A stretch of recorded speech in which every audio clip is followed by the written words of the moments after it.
Hi, my name is Cameron Carlson with AnimeLocation.tv. I'm at Matsuricon 2022 with my good pal, Mr. Professor Shyguy. Hello. Double prefix. So, it's been a while since you and I had the chance to talk. I was at Matsuricon 2018. How have you been since then? Good. The world has changed. Yeah, a lot. Yeah. So since then, you've gotten into making your own T-shirts and bags of your unique style. How's that been going for you and the fan reaction to your products? I mean, I was at your booth on Friday, and man, you were selling them like there was no tomorrow. Yeah, it's good. Like, I mean, I'm a musician, but like, if you're going by percentage of income, I'm a T-shirt salesman. Like, technically, I'm a musician, and I am kind of Trojan horsing because I had the stuff. I'm making like almost like fan art of things I sing about on the front and my name's on the back. So you don't have to be a fan of me to buy the shirt. So it's not like everybody that was buying them shirts are like, oh, I love Professor Shyguy. But everybody that sees him at the con is like, they love Professor Shyguy. Well, business school. This is business school right now. especially I saw you were selling bags when I showed up. Yeah, that's you new. were selling This is bags. my third con to sell bags. Yeah. And they've been good. Like I take messenger bags and I do like bleach designs on them and then heat gun them to set them in and bright. And yeah, I sold out of the more expensive bags here yesterday. All right. Good. I love the fact that fans came out and got them. Yeah. So you're also, this is really cool. You're also coming off a big concert over at Gen Con with your lovely partner, which I can't pronounce her proper name. Blythe Renee. How's it? Blythe Renee. Blythe Renee. She was there helping you, and also your partner in crime. How did it go for the two of you and the rest of the acts? That was exhausting. It was really fun. So there was going to be a bunch of bands, and 4 of the bands were comprised of 3 people. Look, here's 3 people. This one's got a solo act. This one's got a solo act. They have an act. They have an act. That's 4 acts. They got COVID. So our acts got cut over in half on Tuesday before I left for the con.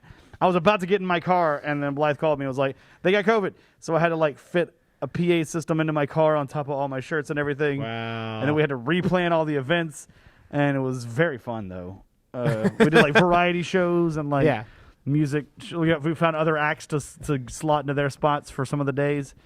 Yeah, Gen Con's fun. I didn't get to play any board games. Because I had to be super careful because I wouldn't have made it here. Yeah, if I got COVID. And I won't make it to Texas next weekend at Colossal Con. So I'm being so paranoid. Yeah. I didn't play any board games here either. I usually play board games all Sunday night. Yeah. Here, all night Sunday night until like After 3 the a.m. convention's over. Yeah. That's usually the move. Yeah, but we can't do that this year. I gotta. Yeah. If I didn't have a con next weekend, I'd be a little. I'd do it. Yeah. But I'd gotta be paranoid. Yeah, but by the way, you had a wonderful time working it there, and you're doing your music.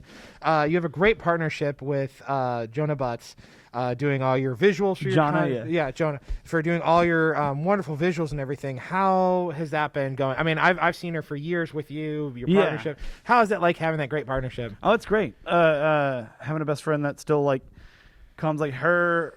Usually what's happening is her and her partner have a table next to mine. Right. That's what's been happening lately. He couldn't make it. He's playing trumpet for like musicals in like the Asheville area, which is cool. Right. Yeah. He started picking up trumpet again after doing Marble Hornets because that was his thing for a long time. But yeah, it's great. I mean, we both now live in different cities. We hadn't for like 7 or 8 years. We lived together, moving around. Right. But now, I'm living in Atlanta, freaking LA right now.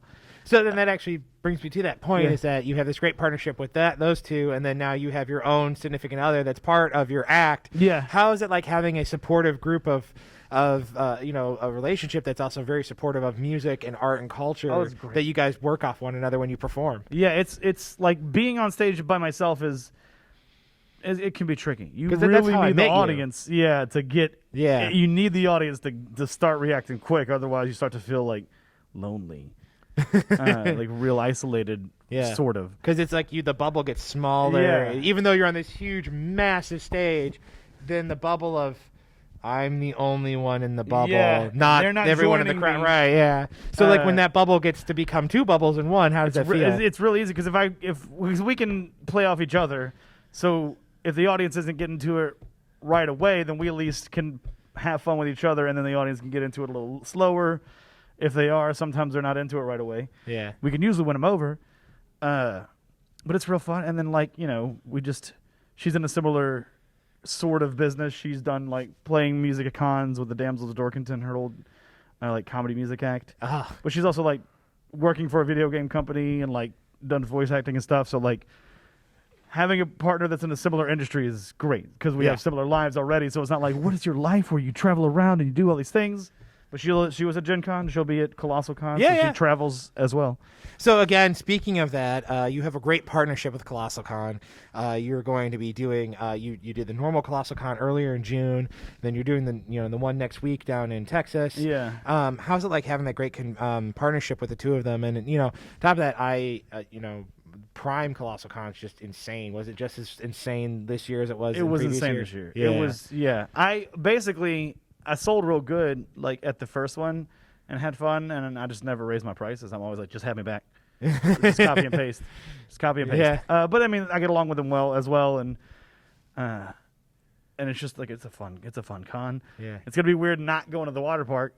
Yeah. Because Blythe has to get on a flight, so I don't want her to be like, oh, let's go into the soup of people. Yeah, I don't. Yeah. It's tricky times. Yeah, it is.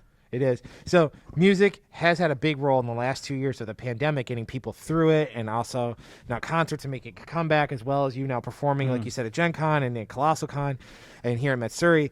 How do you handle the first few months of not being able to perform? I mean, that must have been like in the March, April, May of 2020 must have been really tough for you guys. It was tricky because that's like that's how I make my money is performing. Yeah, performing.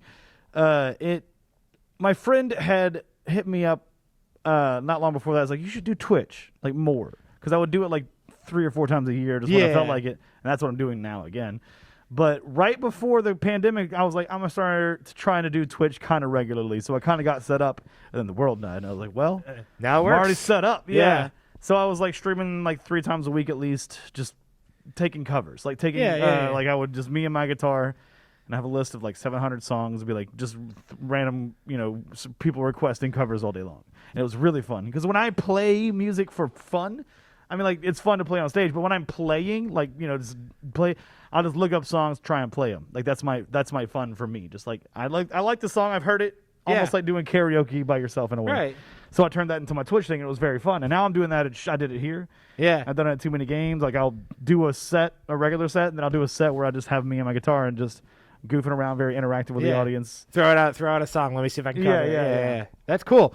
So, kind of wrapping things up, are there any upcoming projects you want fans to know about at this time that you can talk about? Because we obviously know there's a lot of legality, NDA, that type of jazz that you can't discuss. So, but what's out there that fans could check out that you want them to check out? There should be, but COVID did kill the creativity part of it. Like I was still performing and stuff, but I was like, man, I got to figure out how to get my brain back into writing. And like with the shirts thing, like that's going well. So I'm like, I got to get, like, I'm like balancing like creativity, making shirts and money, creativity, make money later, shirts make money now. It's a tricky balance, man. As a musician, it can be very tricky. But if I can make a living continuing to play music while making the shirts, it's still working together. But I've just been traveling so much, it's hard to sit down and write a song. Yeah. Happy medium. You got to come to a happy medium internally and externally. It's that happy medium. I got to find that again. Yeah. So we'll look forward to it. Yeah. Now, is there any way for fans to keep up with you online, as you mentioned, to Twitch? Mm-hmm. And I know you have a really funny Twitter that I see from time to time. Yeah, Twitter I use a lot. Yeah, TikTok I've been using lately. My Blythe got me on to using that, and that's. So where can we? What's your handles? Professor Shyguy, pretty much all of them. At Professor Shyguy for Twitch, Instagram, Twitter, TikTok. Yeah. And any other social media or that? If you go to shyguy.website, there you go. Because somebody bought ProfessorShyguy.com. Okay. After I let it lapse one time, they bought it and like, you want to buy it for $4,000? I was like, I don't. Websites are kind of old. Yeah. So it's shyguy.website or ProfessorShyguy.website, either one. But that'll take you like you can just see all the links right away. There we go. Yeah. One stop shop. Yeah. So. And also one final thing, what would you like to give to the fans that are out there that have been giving you great support at your concerts, your table, coming out and seeing you? What would you like to say to all of them? Man, this con in particular, Matsuricon, people make you feel real famous. People been talking about like I've had multiple people be like, "Oh, I've listened to you since like 2013." Yeah, which is like a year after I basically started. Yeah, because that's close started to when I met this. you. Yeah, that's when I started hitting this and stuff. And like, I hadn't had that many people. Like I've had every once in a while it pop up. There's been multiple people here, and it makes me feel like whenever, especially when COVID hit, you kind of get a tricky feeling, like a tricky balance of trying to feel like what have I done? Where am I going? What do I do now? It's been really refreshing, refreshing to my spirit, especially this last couple days. Yeah. Lines up after my concerts to like get stuff signed. That makes me feel like I'm important again. Makes my imposter syndrome calm down a little bit. Hey, well, I mean, would you like to say like, hey, thanks? Oh, thanks. Refer back to my last few sentences. Yeah, it makes me feel good. Hey, it's been great talking to you again. I really love having you come out. Thanks so much, my friend. It's been so long. Yeah, it's been a while.